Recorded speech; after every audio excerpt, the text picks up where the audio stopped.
So hi guys, welcome back to the channel. और basically मैं तुम लोग बता देता हूँ, ये वीडियो उन बच्चों के लिए जो अभी भी 50-60 या फिर बिलो 100 मार्क्स स्कोर कर रहे हैं physics. Hi, my name is Praveen. I am a second year MBBS student at a government medical college. और देखो, तुम सबको ये बात पता है कि कहीं ना कहीं फिजिक्स ही सिलेक्शन दिलाती है। एक बार के लिए बच्चा बायोलॉजी सही कर लेगा, फिजिक्स सही कर लेगा, लेकिन कहीं ना कहीं उसको फिजिक्स धोखा दे जाती है नीट। और तुम लोग जितने भी बच्चों को देखोगे जिनका सिलेक्शन ऑलमोस्ट होते होते रह जाता है, उनका फिजिक्स में ही कम मार्क्स रहता है मैक्सिमम लोगों का। तो देखो, बेसिकली मैं तुम लोगों को इसमें बहुत ज्यादा एक प्रैक्टिकल वे बताऊंगा और तुम लोगों को एक शेड्यूल भी दूंगा डे वाइज के हिसाब से। और प्रैक्टिकली इन चीजों को मैंने अभी अपने लास्ट डेज में फॉलो किया था, जिसकी वजह से मैंने भी एटलीस्ट 50-60 मार्क्स इंक्रीज करे थे। और तुम लोग अगर इसे अच्छे से फॉलो कर लोगे, आई कैन गारंटी यू कि 70-80 मार्क्स इजिली कहीं नहीं जा रहे। तो इस वीडियो को बहुत ही ज्यादा ध्यान से सुनना, और चाहे तो कहीं ना कहीं ये सारी बातों को लिख लेना और इनको इसी तरीके फॉलो करना। तो देखो, अब वीडियो स्टार्ट करते हैं। और पहली बात जो मैं कह रहा हूं तुम लोगों से कि बहुत ज्यादा एक प्रैक्टिकल वे होने वाला है। सबसे पहली बात, तुम लोगों को मैं एक 15 दिन का प्लानर दूंगा, उसको उसी तरीके एज इट इज फॉलो जरूर करना। सबसे पहला जो तुम लोगों का डेंजर पॉइंट है, अभी मैक्सिमम बच्चों का ये है जो तुम लोगों को सिलेक्शन से दूर ले जाएगा। और तुम लोग जा करके उन बच्चों से भी पूछ सकते हो जो कि सिलेक्शन से रह जाते हैं, उनका फिजिक्स में ही मार्क्स कम रहता है। तो तुम लोग अगर अपना इस डेंजर को कम कर लो, जो मैं तुम लोग बताने जा रहा हूं कैसे तुम लोग कर सकते हो, तो ध्यान से सुनना। सबसे पहली बात, क्या करना चाहिए उससे पहले ये जरूरी है जानना कि तुम्हें क्या नहीं करना चाहिए। सब लोग ये तो बता देंगे तुम्हें यूट्यूब पे कि हाँ भाई ये करना चाहिए, ये ऐसे पढ़ो, ये सोर्स ये है, लेकिन ये नहीं बताएंगे कि तुम्हें क्या चीज़ अपनी इस प्रिपरेशन से एलिमिनेट करना है। कौन सी ऐसी गलतियां हैं, कौन सी ऐसी माइन्यूट मिस्टेक है जो तुम्हारे नेगेटिव मार्क्स कर रहे हैं, या फिर कहीं ना कहीं तुम्हें ज़्यादा ताकत लगा रहे हैं उतने ही मार्क्स गेन करने के लिए। जैसे कि कोई ना कोई ऐसी गलतियां रहती हैं जिसकी वजह से तुम करते जाते हो और तुम्हारा मैक्सिमम आउटपुट नहीं आ पाता है। तो उस बारे में मैं तुम लोगों को पहले बताऊंगा, बाद में ये ज़रूर बताऊंगा कि क्या करना चाहिए, लेकिन पहले क्या चीज़ें एलिमिनेट करनी है। तो जो चीज़ें एलिमिनेट करनी है, पहली बात, एफ रूल, फॉरगेटिंग फार्मूला। ये सबसे बड़ी मिस्टेक है, क्योंकि तुम अगर नीट एग्जाम में बैठे हो और तुम्हारे साथ ऐसा हो जाए, क्योंकि ऑलमोस्ट 20 क्वेश्चंस तो ऐसे होते हैं जो कि फॉर्मूला बेस्ड डायरेक्ट होते हैं। तो बहुत से बच्चों के साथ ऐसा हो जाता है कुछ ना कुछ क्वेश्चन में, 3-4 क्वेश्चन में, कि उन्होंने क्वेश्चन देखा, उन्हें समझ तो आ रहा है, लेकिन कहीं ना कहीं फॉर्मूला में ऐसी मिस्टेक उनके दिमाग में होने लगती है कि ये पावर 2 थी या फिर 3 थी, ये न्यूमरेटर में था, ये डिनोमिनेटर में था। तो अगर ऐसी गलती हो गई तो सोचो कितनी बड़ी मिस्टेक हो जाती है कि तुमने फॉर्मूले की वजह से वो क्वेश्चन नहीं कर पाए। तो ये चीज़ें अपने दिमाग से एलिमिनेट करनी है, अपनी मतलब हैबिट से एलिमिनेट करनी है। और वो कैसे करनी है वो मैं तुम लोगों को आगे बताऊंगा, तो वीडियो पूरा देखना। ये सारी जो मैं तुम लोगों को मिस्टेक्स बता रहा हूँ ना एलिमिनेट करने के लिए, इनका एक सॉल्यूशन भी बताऊंगा नीचे कि कैसे ये सारी चीज़ें तुम कर सकते हो एलिमिनेट अपनी मतलब स्टडी रूटीन से। तो पहली बात, फॉरगेटिंग फार्मूला वाली जो दिक्कत है वो भी तुमको एलिमिनेट करनी है एट द एंड। फिर उसके बाद getting stuck in a question. जब भी तुम कोई क्वेश्चन सॉल्व कर रहे हो, इस वक्त के लिए प्रैक्टिकली ये चीज़ है कि अगर तुम इस वक्त कोई भी क्वेश्चन सॉल्व करते करते 4 या 5 मिनट से ज़्यादा स्टक हो रहे हो, तो ये बहुत ज़्यादा बुरी बात है। इसका भी मैं तुम लोगों को सॉल्यूशन बताऊंगा। कुछ लोग कहेंगे कि भैया इसमें क्या दिक्कत है, 4 से 5 मिनट अगर स्टक हो रहे हैं, कोई टफ क्वेश्चन है। देखो, बहुत ज़्यादा टफ क्वेश्चन है तो ठीक है, लेकिन अगर मीडियम या फिर एवरेज लेवल का क्वेश्चन है, तो तुम्हें इस वक्त अगर 4 से 5 मिनट लग रहा है या फिर उससे ज़्यादा लग रहा है, तो बहुत ही गलत बात होती है। इसका मैं एक रीज़न भी बताऊंगा और सॉल्यूशन भी बताऊंगा। फिर उसके बाद बात करते हैं नॉट टारगेटिंग हैवी टॉपिक्स। बहुत से बच्चे अभी ऐसे मिस्टेक कर रहे होंगे बिकॉज अभी प्रेशर ऑलरेडी ज़्यादा होता है, तो वो लोग सोचते हैं कि ये वाले चैप्टर्स जो कि उनको भारी लगते हैं और एक्चुअली जिनका वेटेज ज़्यादा रहता है, उसे कहीं ना कहीं स्किप करते जाते हैं। तो आगे कुछ ऐसे ही हैवी चैप्टर्स बताऊंगा जिनका नीट में सबसे ज़्यादा वेटेज रहा है, तो उनको उसी सीक्वेंस में डे वाइज तुमको फॉलो करना होगा। और देखो, मैं बता रहा हूँ तुम लोगों को, 15 डेज अगर इसी वे में प्रैक्टिस कर ली इन सारी चीज़ों को, तो पक्का से पक्का 70 से 80 मार्क्स बढ़ेंगे ही। ये पर्सनली मेरा भी कैलकुलेटेड वे है और मैंने भी ट्राई किया था। फिर उसके बाद फोर्थ पॉइंट है क्विक फार्मूला शीट। जिन बच्चों ने बनाई है फार्मूला शीट, अच्छी बात है, ये फार्मूला मतलब ये पॉइंट तुम्हारे लिए नहीं है। लेकिन जिन बच्चों ने नहीं बनाई है, अब उनके पास ऑब्वियसली इतना समय नहीं है, लेकिन कुछ तो समय है कि 10-15 मिनट निकाल सकते हो जब भी तुम वो चैप्टर रिवाइज कर रहे हो। तो ऑब्वियसली इतना समय तो निकाल सकते हो, 10 मिनट। तो मैं तुम लोगों को बताऊंगा कि कैसे तुम लोग अभी भी एक ऐसी शीट बना सकते हो जिसकी मदद से तुम लोग नीट के एक दिन पहले भी पूरी 11th और 12th फिजिक्स रिवाइज कर सकते हो। और ये बहुत बहुत बड़ी चीज़ हो जाती है कहीं ना कहीं, अगर आखिरी दिन तुमने 11th 12th पूरी फिजिक्स रिवाइज कर ली ना, जैसा मैं तुम लोग बताने जा रहा हूँ, आराम से कुछ भी नहीं तुम वहाँ भूलोगे और इजीली 140 प्लस तक जा सकते हो। तो अब हम लोग बात करते हैं अपने इस सॉल्यूशंस की कि ये सारी दिक्कतें जो मैंने बताई हैं तुम लोगों की मतलब पढ़ाई वाली हैबिट में है, उसे कैसे एलिमिनेट करना और कैसे इम्प्रूव भी करना है अपने आप को। तो ये सॉल्यूशन मैं तुम लोग बताने जा रहा हूँ, अगले 15 दिन इसे तुम्हें करना ही, अपने दिमाग में बैठा लो और कहीं ना कहीं जो मैं तुम लोगों को बताने जा रहा हूँ उसे कहीं ना कहीं लिख भी सकते हो या फिर याद कर लेना। और वैसे मैं ये पीडीएफ चाहूँ तो टेलीग्राम पे भी डाल दूंगा, वहाँ से तुम लोग डाउनलोड कर लेना। तो देखो, हमारे 15 डेज का ब्रेकडाउन मैं तुम लोग का बताने जा रहा हूँ, इसे ध्यान से सुनना। पहला पॉइंट, प्रायोरिटाइज करो। किस चीज़ को प्रायोरिटाइज, मैं किस चीज़ की बात कर रहा हूँ, जैसा कि मैंने बताया वो वाले हैवी चैप्टर्स जो सबसे ज़्यादा वेटेज रखते हैं, मैं तुम लोगों को उनके नाम बताने जा रहा हूँ।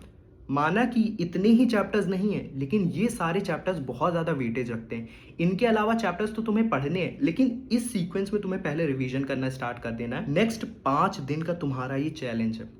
देखो, ये चीज़ तुम्हें एटलीस्ट 30-40 मार्क्स इजिली इंक्रीज करा सकती है। नेक्स्ट 5 डेज का मैं तुम लोगों को चैलेंज दे रहा हूँ। अब देखो, सबसे पहले तुम्हें कौन कौन से चैप्टर प्रायोरिटाइज करने हैं जो सबसे ज़्यादा वेटेज रखते हैं। Modern physics, current electricity, optics, ray optics, wave optics बहुत ज़्यादा इंपॉर्टेंट होता है बिकॉज इससे कठिन टॉपिक्स भी रहते हैं इसमें, जिससे कठिन क्वेश्चंस बन सकते हैं। फिर उसके बाद आता है इलेक्ट्रोस्टैटिक्स, इसमें ग्रेविटेशन वाला चैप्टर भी इंक्लूड हो जाता है। ये सारे चैप्टर्स कहीं ना कहीं लिंक रखते हैं दूसरे वाले चैप्टर से, और मैंने इसको इसी सीक्वेंस में इसलिए रखा है ताकि तुम लोग अगर एक चैप्टर पढ़ो कहीं ना कहीं तो दूसरे चैप्टर में ज़रूर हेल्प करे। जैसे कि इलेक्ट्रोस्टैट ग्रेविटेशन में हेल्प करेगा। ऑप्टिक्स वाला चैप्टर एसएचएम वेव से रिलेटेड, वेव से बहुत ज़्यादा रिलेटेड होता है ऑप्टिक्स वाला चैप्टर। और मैग्नेटिज्म कहीं ना कहीं इलेक्ट्रोस्टैट से रिलेटेड होता है। EMI, AC, magnetism, SHM wave, ये सारे चैप्टर्स जो कि मैं तुम लोगों को 7 चैप्टर्स बताया हूँ, इनको अच्छे से ज़रूर कर लेना इन 5 दिनों में। और अगर हो जाए तो बाकी चैप्टर्स भी इन 5 दिनों में और भी कंप्लीट कर सकते हो। लेकिन इन 5 दिनों का तुम्हारा ये चैलेंज रहेगा कि ये चैप्टर्स तुम्हें अच्छे से आने चाहिए। पहले कभी ना कभी तुम लोगों ने ये चैप्टर्स पढ़े होंगे एक बार, तो 5 दिन में आराम से कर सकते हो, इसे प्रैक्टिस कर सकते हो, इनके क्वेश्चन प्रैक्टिस भी कर सकते हो।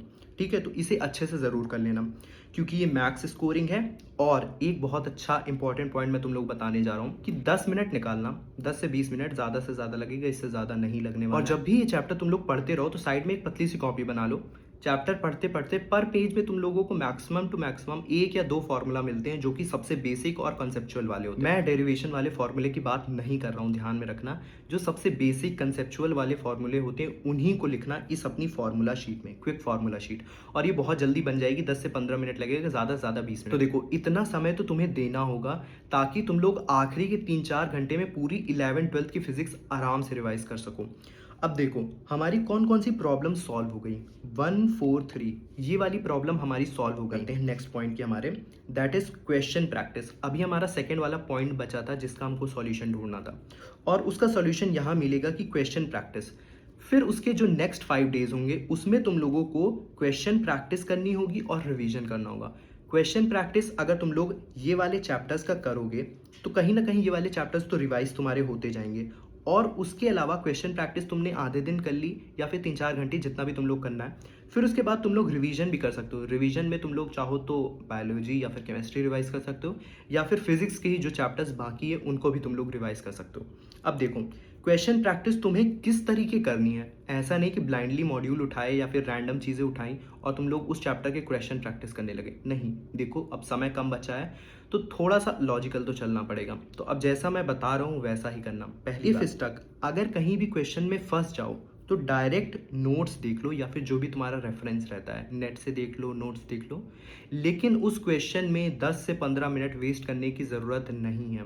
कहीं ना कहीं तुम्हारे कंसेप्ट में या फिर जो चीज़ें तुम्हें याद होनी चाहिए थी वो चीज़ तुम भूल गए हो, इसी वजह से वो क्वेश्चन नहीं बन रहा है। तो आखिरी में कहीं ना कहीं 2 क्वेश्चन या फिर 3 क्वेश्चन का समय लेने से बेटर है तुम नोट्स देखो, अपने मन में ये बात कहो कि ठीक है अब मैं ये बात ध्यान रखूंगा, अब मैं ये गलती नहीं करूंगा, अगली बार वो गलती नहीं होगी। एक बार हो गई गलती, 2 बार हो गई, तीसरी बार वो गलती होना बंद हो जाती है। ठीक है, तो अपना ज़्यादा समय वेस्ट नहीं करना है, टाइम सेव करना है ताकि इस वक्त तुम ज़्यादा वेरिएशन ऑफ द क्वेश्चन पे रीच रख पाओ।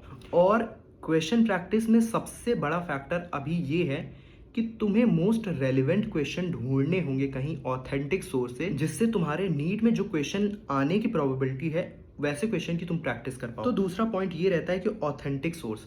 अब देखो, पर्सनली मैं तो ये मानता हूँ और मेरे लिए यही सच है कि ऑथेंटिक सोर्स जैसे कि अच्छी अच्छी कोचिंग्स होती हैं, उनके मॉड्यूल के क्वेश्चन बहुत ज़्यादा अच्छे होते हैं।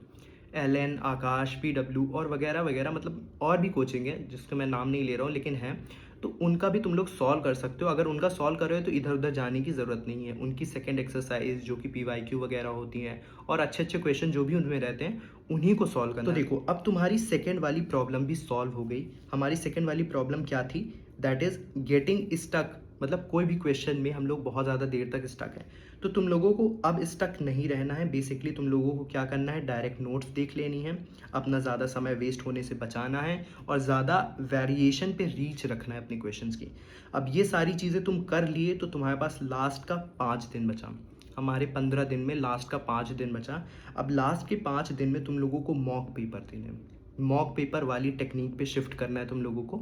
मॉक पेपर का अब तुम लोगों को एनालिसिस करना ही होगा और एनालिसिस करने के बाद वो पर्टिकुलर मिस्टेक्स जो भी तुम्हारी हो रही हैं उसे रिजॉल्व करना होगा। और रिजॉल्व करने का बेसिक तरीका, डायरेक्ट नोट्स देख लो।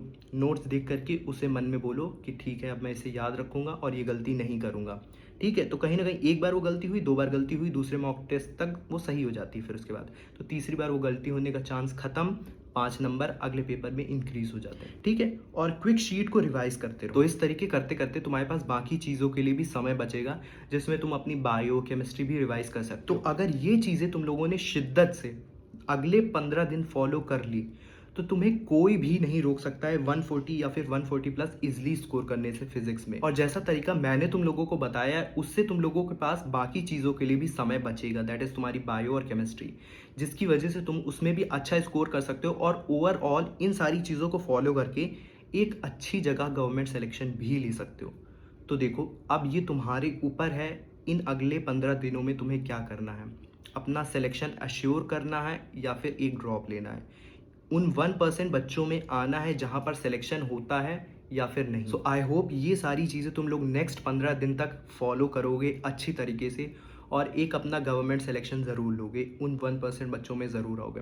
और बाकी यार देखो, अगर कोई भी डाउट हो इस वीडियो से रिलेटेड या फिर तुम्हारा पर्सनल डाउट हो, नीचे कमेंट डाउन कर देना, I will reply as soon as possible. और बाकी जिन लोगों को भी पर्सनल लेवल पे डाउट है वो लोग मुझे इंस्टाग्राम पे भी डीएम कर सकते हैं, वहाँ पे भी मैं तुम लोगों को रिप्लाई कर दूंगा, या फिर नीचे कमेंट डाउन कर सकते हैं। और ये पीडीएफ मैं अपने टेलीग्राम चैनल पे डाल दूंगा, वहाँ से तुम लोग डाउनलोड कर लेना।